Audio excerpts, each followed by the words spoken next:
Hola amigos, bienvenidos a mi canal de YouTube, donde les voy a contar historias de personajes que tocaron el cielo con las manos. Pero un día todo se les vino abajo.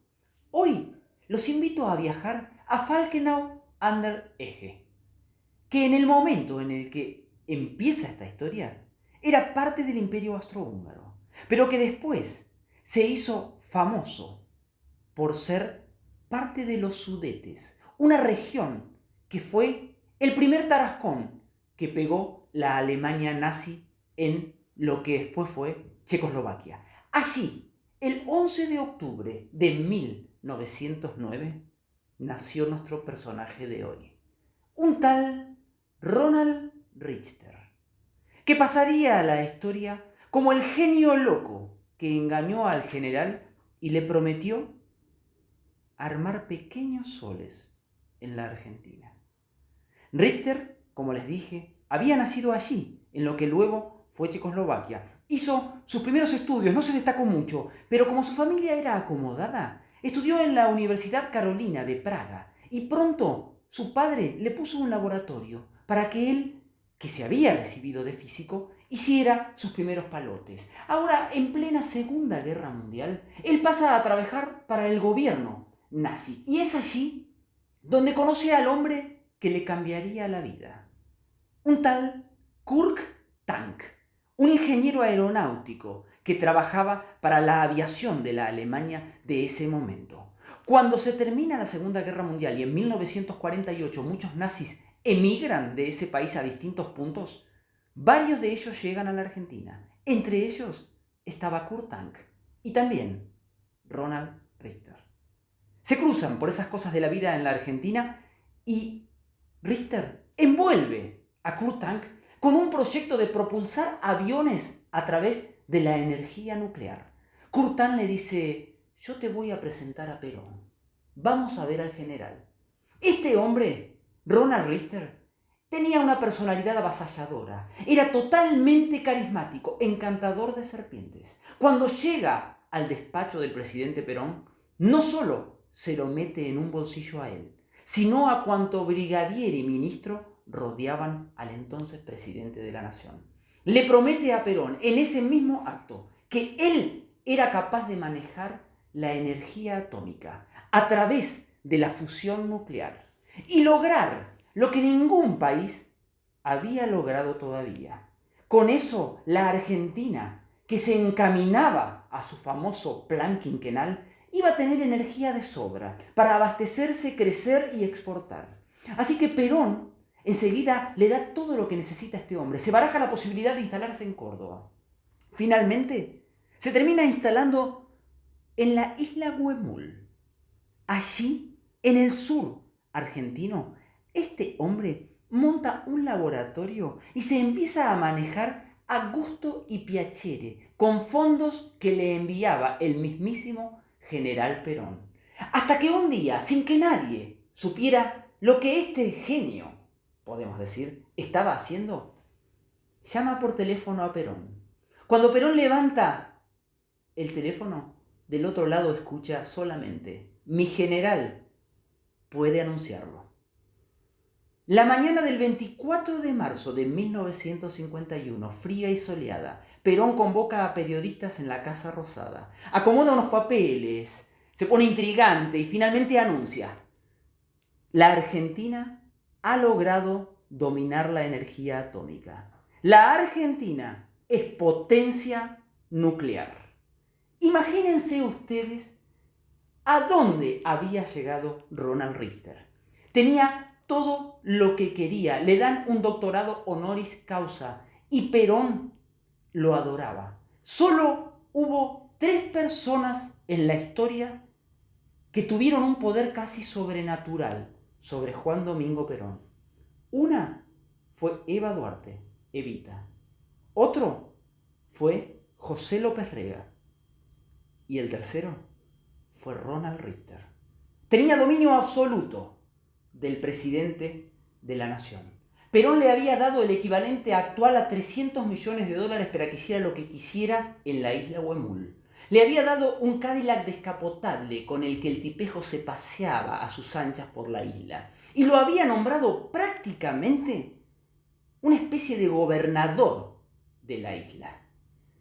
Ahora, este hombre, que no se había destacado mucho en su tierra natal, tenía a la Argentina en un puño. Estaba en todos los noticieros. Y el mundo hablaba de que un genio había logrado lo que nadie todavía había podido hacer: controlar la energía atómica. Estaba en su mejor momento, tocando el cielo con las manos.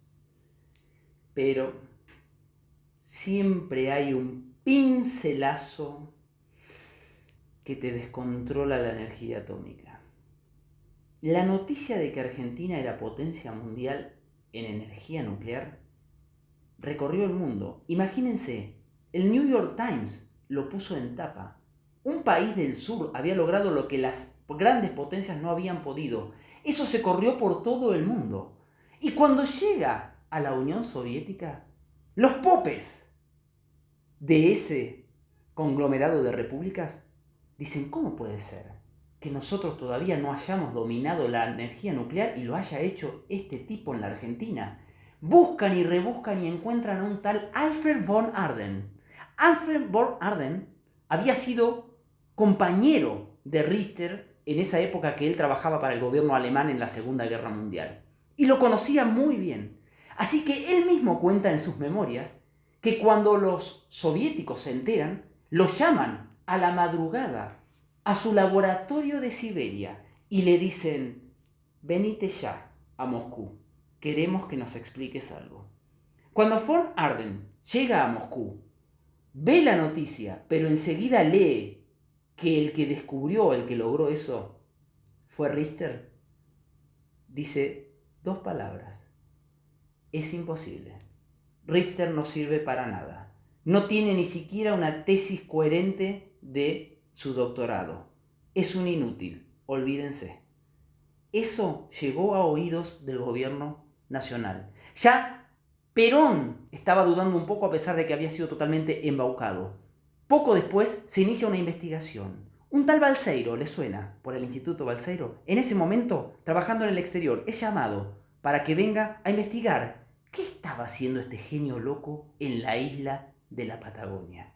Pues bien, terminan con la conclusión de que todo, pero absolutamente todo, había sido un gran invento de Ronald Richter. No había nada, ni un átomo de energía atómica que se pudiera descubrir en esa isla. Tenía un laboratorio, cables quemados, 2 o 3 aparatos que él manejaba y nada más. O sea que le mandan una intervención a la isla porque este señor tenía poderes. Incluso él podía hacer levantar en armas a los militares porque él tenía poderes dados por Perón. Pero se la juegan, intervienen en la isla y lo sacan a patadas. Le inician un juicio. Solo está 3-4 días en la cárcel. ¿Saben por qué? Porque lo único que le prueban es que había utilizado unos aparatos como una especie de auriculares que no podía utilizar. Sale de la cárcel, pero ya nunca más. El genio loco que iba a crear soles en la tierra fue él mismo. Se empezó a desmoronar. Perón, un poco tarde, había entendido que lo habían engañado. En 1973, cuando Perón hace su famoso retorno a la Argentina, alguien se le acerca y le dice al oído el nombre de Ronald Richter. El general, ya mucho más curtido, le dice: no quiero oír hablar más de ese hombre. Termina sus días en una localidad bonaerense, criando patos y gallinas. Y tal como lo retrató Mario Mariscotti, que escribió un libro excepcional sobre esto, que se llama El misterio atómico de Huemul. Este hombre hablaba con la seguridad que solo tiene el Papa. Seguía diciendo que él había logrado manejar la energía atómica. Y cuando uno le hacía una pregunta que contrarrestaba lo que él decía, él automáticamente, con total seguridad, decía: es que yo tengo un secreto. Contaba el secreto.